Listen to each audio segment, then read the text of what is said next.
భారత ప్రధానమంత్రి 4400 రోజులు కుర్చీలో కూర్చొని ఉన్నారని ఆయన మాఫియా నడుపుతూ పేపర్ లీకులు చేసుకుంటూ నీట్ పేపర్ లీకులు చేసుకుంటూ యూపీఎస్సీకి సంబంధించి రోడ్లు కూలుతాయి, ఫ్లైఓవర్లు కూలుతాయి, దాని తర్వాత రైళ్లు. దేశాన్ని విడగొట్టే వాళ్ళు, దేశాన్ని కాలబెట్టేవాళ్ళు. మణిపూర్లో కాలబెడుతుంది. దేశంలో రాజ్యాంగాన్ని గౌరవించము. దేశం కోసం బలిదానాలు చేసిన భగత్ సింగ్. కాక్రోచ్ జనతా పార్టీ అని ఒక ఇన్స్టాగ్రామ్ లో మీమ్ లెక్క, అంతే ఒక సర్కాజం లెక్క మొదలుపెట్టింది. ఈ రోజు అక్షరాల 22 మిలియన్ల ఫాలోవర్ తో ఎన్నో ఏళ్లగా వస్తున్న రాజకీయ పార్టీల ఫాలోయింగ్ ని కూడా దాటేసి ఇన్స్టాగ్రామ్ లో, ట్విట్టర్ లో వచ్చింది. అప్పటికి మీరు ఓన్లీ ఇన్స్టాగ్రామ్ లో, ట్విట్టర్ లోనే పరిమితమై ఉన్నారు. మీరేమొచ్చి పీక్తారు, బయట రోడ్డు మీదకి వచ్చి పోరాడి చూపియండి అన్నారు. ఈ రోజు అదే కాక్రోచ్ జనతా పార్టీని స్థాపించిన అభిజిత్ దీప్కే గారు యుఎస్ నుంచి తిరిగి వచ్చి జంతర్ మంతర్ లో జూన్ 6వ తేదీన పెట్టిన నిరసన కార్యక్రమానికి జనాలు విపరీతంగా తరలి వచ్చి ఒకే ఒక నినాదం, ఎడ్యుకేషన్ మినిస్టర్ మస్ట్ రిజైన్, విద్యాశాఖ మంత్రి రిజైన్ చేయాలి. ఈ రోజు నీట్ పరీక్ష వల్ల, దాని పేపర్ లీక్ కావడం వల్ల సుమారు 24 లక్షల మంది విద్యార్థుల భవిష్యత్తుతో మీరు ఆడుకుంటున్నారు. వాళ్ళు తిరిగి జూన్ 3వ వారంలో ఎగ్జామ్ ఇవ్వాల్సి వస్తుంది. వాళ్ళ పైన ఎంత మానసిక క్షోభకు గురవుతున్నారో మీరు ఎవరు ఆలోచించట్లేదు. కానీ సిగ్గు లేకుండా నిస్సిగ్గుగా భారత ప్రధానమంత్రి 4400 రోజులు కుర్చీలో కూర్చొని ఉన్నారని ఆయనకు ఆరతి పడుతున్నారే. వాళ్ళకా మీరు ఆరతి పట్టాల్సింది? 24 లక్షల మంది విద్యార్థుల భవిష్యత్తుతో ఆడుకుంటున్నారు. వాళ్ళకా మీరు జవాబుదారీ చెప్పాల్సిందని ఈరోజు ప్రభుత్వాన్ని మేము ప్రశ్నిస్తున్నాం. మాకు ఎవరికి ఎన్ని వివిధ ఐడియాలజీస్ ఉన్నా, వాళ్ళకి ఎటువంటి పార్టీ అఫిలియేషన్ ఉన్నా ఈ మూమెంట్ తో దానికి సంబంధం లేదు. ఇది కేవలం భారతదేశ పౌరులు చేస్తున్న పోరాటం. మీరు ఏ పార్టీ నుంచి అయినా మీరు రండి, మీరు మాతో సంఘీభావం తెలపండి. కానీ మీరు మీతో పాటు తెచ్చుకోవాల్సింది కండువా కాదు, మీ పార్టీ ఐడెంటిటీ కాదు, కేవలం జాతీయ జెండా మాత్రమే. జూన్ 14వ తేదీన ఇది ఒక మీటింగ్ జరుపుతున్నాం. మేము ప్రొటెస్ట్ అని కూడా చెప్పాం. మీటింగ్ ఎందుకు? ఈ మీటింగ్ హైదరాబాద్ లో ఇది ఉద్యమ పోరు నుంచి పుట్టిన రాష్ట్రం. ఇక్కడ కానీ తెలంగాణ బిడ్డలకు అన్యాయం జరిగితే సామాన్య యువతలు ఊరుకుంటూ, రాజకీయ నాయకులు ఊరుకోవచ్చేమో కానీ యువకులు, ఇక్కడ విప్లవకారులు ఊరుకోరు. కాబట్టి మీటింగ్ శాంతియుద్ధమైన మీటింగ్ కి దయచేసి తరలి రండి. హైదరాబాద్ లోని ధర్నా చౌక్ వద్ద జూన్ 14వ తేదీన 5 మంది సూసైడ్ చేసుకున్నారు. రేపొద్దున మీ ఇంట్లో చేసుకోవచ్చు, మీ బిడ్డ చేసుకోవచ్చు. నీట్ పరీక్ష ఎన్నైనా తెలుసా అండి? 2015 నుంచి ఇప్పటి వరకు అక్షరాల 148 పేపర్ కి సంబంధించిన, అది ఎగ్జామ్ ఫ్రాడ్ అవ్వచ్చు, ఓఎంఆర్ అవ్వచ్చు, దొంగ క్యాండిడేట్ వెళ్ళి కూర్చోవచ్చు, మాస్ చీటింగ్ అవ్వచ్చు, పేపర్ లీక్లు అవ్వచ్చు. ఇవన్నీ జరిగితే సుమారు 30 కేసులు ఈడీ, సిబిఐలు దర్యాప్తు చేస్తే ఎంతమందిని పట్టుకున్నారు? అక్షరాల ఒకరిని పట్టుకున్నారు. సిగ్గుపడాలి ఈడీ, సిబిఐ దర్యాప్తు సంస్థలు, పోలీసులు వీళ్ళందరూ. మిమ్మల్ని పెట్టింది ఈ మాఫియా నడుపుతూ పేపర్ లీకులు చేసుకుంటూ, నీట్ పేపర్ లీకులు చేసుకుంటూ, యూపీఎస్సీకి సంబంధించి సిబిఎస్ఈకి సంబంధించి వీటన్నిటిలో తప్పు అవకతవకలు జరుగుతుంటే వాళ్ళని మీరు కన్విక్షన్ చేయాల్సింది పోయి 148 కేసుల్లో ఒకరిని పట్టుకుంటారా? ఇక్కడ మా నిరసన అంతా అకౌంటబిలిటీ లేదు. రోడ్లు కూలుతాయి, ఫ్లైఓవర్లు కూలుతాయి, దాని తర్వాత రైళ్లు. ఎవడు రిజైన్ చేయడు, ఎవడు మంత్రికి పట్టది. సో మంత్రి రిజైన్ చేయాలి. రిజైన్ చేసిన తర్వాత మేము చెప్తాం ఏం చేస్తే మార్పులు వస్తాయని. ఫస్ట్ రిజైన్ చేయాలి, అది మా డిమాండ్. తప్పకుండా అందరూ రాజకీయాలకు అతీతంగా, మీ భావోద్వేగాలకు అతీతంగా మీరు రండి, పాల్గొనండి. ఇది ఒక యూత్ లెడ్ మూవ్మెంట్. మా అందరికీ సపోర్ట్ తెలపండి. కాక్రోచ్ జనతా పార్టీకి ఈ మన రుచిత్ చెప్పినట్టు ఇది ఒక political movement. It is not a protest, it is a meeting and we want more people to join us. That is our request. Cockroach Janata party దేశవ్యాప్తంగా నిరసనకి పిలుపునిచ్చింది.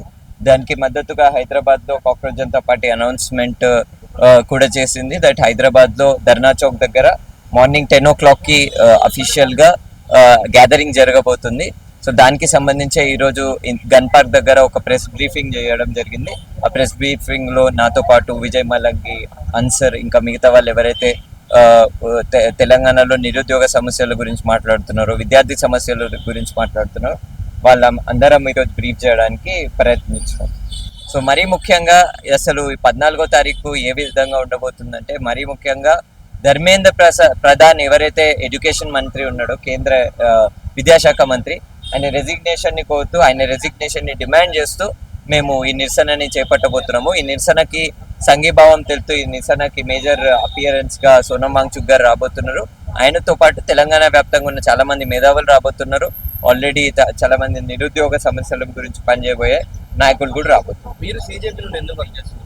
సిజెపి నుంచి ఈ నిరసనకి మేము ఆర్గనైజ్ చేయడానికి, ముందుకు రావడానికి మెయిన్ కారణం ఏంటంటే, మా సొంత కుటుంబంలో ఉన్న వాళ్ళు, మా సొంత చెల్లె నీట్ పరీక్ష రాయడం జరిగింది. ఆ పేపర్ లీక్ అయింది. నేను ఇన్ని సమస్యల గురించి బయట మాట్లాడుతున్న వ్యక్తిని, నా సొంత ఫ్యామిలీలో నా ఇంటి దగ్గర దాకా వచ్చి ఒక గవర్నమెంట్ నెగ్లిజెన్స్ ఉన్నప్పుడు దాన్ని ఖచ్చితంగా ప్రశ్నిస్తా కదా. గమ్మునుండే మనుషులం కాదు, భగత్ సింగ్ పుస్తకాలను చదివిన వాళ్ళం. ఖచ్చితంగా ఆయన స్పిరిట్ ని క్యారీ చేస్తూ మేము ప్రశ్నలు అడగాలి. కాబట్టి కాంగ్రెస్ జనతా పార్టీ ఇది ఒక పొలిటికల్ పార్టీ కాదు కాబట్టి, ఒక ఉద్యమమే కాదు కాబట్టి మేము అసోసియేట్ అయ్యి పనిచేస్తాం. బీజేపీని సపోర్ట్ చేసే వాళ్ళు, బీజేపీలో ఉన్న వాళ్ళందరూ కూడా యాంటీ నేషన్, యాంటీ హిందూ వాళ్ళే బీజేపీని సపోర్ట్ చేస్తున్నారు. బయట ఉన్న చాలా మంది కూడా అని చెప్పి బాగా ట్రెండ్ అవుతుంది. అది ఏం చెప్తారు దానిపై? యాంటీ హిందూ, యాంటీ నేషనల్ అంటే ఏం లేదు. మీ అందరికీ తెలుసు, దామగుండం అడవిలో ఉన్న ఏదైతే గుడి స్థలం ఉందో దాని గురించి మాట్లాడిన వాళ్ళం మేము. బతుకమ్మ ఫెస్టివల్ ని ప్రతి సంవత్సరము చాలా గ్రాండ్ గా జరిపే వ్యక్తులం మేము. అదొక్కటే కాకుండా దేశభక్తి పాఠాలు మాకు నేర్పిస్తారా? సిక్కింలో జవాన్లు చనిపోయినప్పుడు వాళ్ళ గురించి దేశవ్యాప్తంగా ప్రచారం చేసింది ఎవరు? సిక్కింలో క్లైమేట్ డిజాస్టర్ జరిగి డ్యామ్ కూలిపోయి జవాన్లు చనిపోయినప్పుడు అడిగింది ఎవరు? లేకపోతే మూసీ నదిలో 30 జాతీయ జెండాలని జిహెచ్ఎంసీ రెక్లెస్ గా సరిగ్గా డిస్పోజ్ చేయనప్పుడు వాటిని తీసి రికవర్ చేసింది ఎవరు? అంటే మాకు దేశభక్తి పాఠాలు నేర్పిస్తారా? భగత్ సింగ్ పుస్తకాలు చదివిన వాళ్ళని, భగత్ సింగ్ నినాదాలని ప్రతిరోజు స్మరించే వాళ్ళని మాకు దేశభక్తి పాఠాలు నేర్పిస్తారా? దేశాన్ని విడగొట్టే వాళ్ళు, దేశాన్ని కాలబెట్టే వాళ్ళు, మణిపూర్లో కాలబెట్టట్లేదా? కేంద్ర ప్రభుత్వము దేశాన్ని విడగొట్టట్లేదా? కేంద్ర ప్రభుత్వము మణిపూర్ని దేశంలో నుంచి విడగొట్టట్లేదా? ఈ ప్రశ్నకి జవాబు చెప్పారా వీళ్ళు? దేశభక్తి పాఠాలు మాకు నేర్పియొద్దు బీజేపీ వాళ్ళు దేశంలో ఉన్న రాజ్యాంగాన్ని పోయి బండి సంజయ్ కొడుకుకి నేర్పియమనండి, బండి సంజయ్కి నేర్పియమనండి. ముందు ఆ ధర్మేంద్ర ప్రధాన్ కి ఫస్ట్ ఏదైతే రూల్ ఆఫ్ లా ఉంటుందో, ఏదైతే డ్యూటీస్ ఆయన పాటించాలో ఆ విషయాలు ఫస్ట్ ఆయన చదువుకోమనండి. దేశభక్తి అని అంటే దేశంలో ఉన్న రాజ్యాంగాన్ని గౌరవించడము, దేశంలో ఉన్న ప్రజలని గౌరవించడము. దేశంలోని ప్రజలని గౌరవించము, దేశంలో ఉన్న రాజ్యాంగాన్ని గౌరవించము, దేశం కోసం బలిదానాలు చేసిన భగత్ సింగ్ నినాదాలని గౌరవించము అని అంటే బరాబర్ ఈ దేశ ద్రోహులు ఎవరైనా ఉన్నారో ఈ భారతదేశంలో అంటే అది వీళ్ళే. అంటే వీళ్ళు మాకు సర్టిఫికేట్ ఇవ్వాల్సిన అవసరం లేదు, వీళ్ళు మాకు సర్టిఫికేట్ ఇచ్చినా మాకు అవసరం లేదు, తీసుకోమనండి.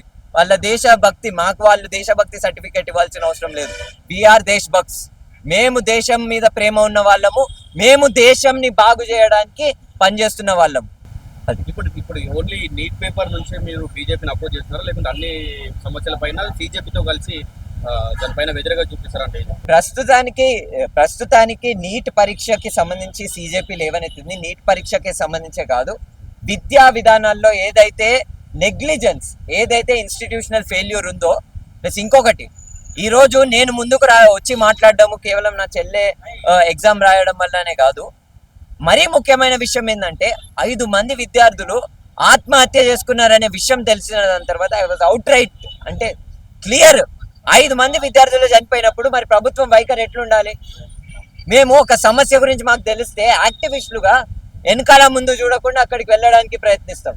అట్లాంటిది ప్రభుత్వంలో ఒక పదవిలో కూర్చున్న వ్యక్తి, లేకపోతే ప్రభుత్వం ఏ విధంగా వైఖరి ఉంచాలి?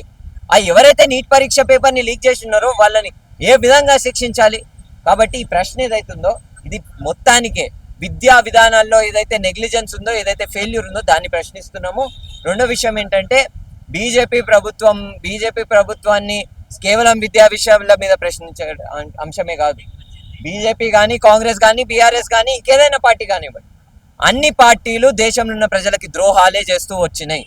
కాబట్టి తెలంగాణ యువతగా, భారతదేశ యువతగా, పౌరులుగా మేము భగత్ సింగ్ దృష్టికోణాన్ని ముందుకు పెట్టుకొని, భగత్ సింగ్ ఏ విధంగా అయితే దేశాన్ని చూసిండో ఆ దృష్టికోణంతో దేశం బాగుపడాలి కాబట్టి ఉద్యమాలు నిర్మించడానికి ప్రయత్నిస్తున్నాం, ప్రభుత్వాల నుంచి అకౌంటబిలిటీ తీసుకోవడానికి ప్రయత్నిస్తున్నాం.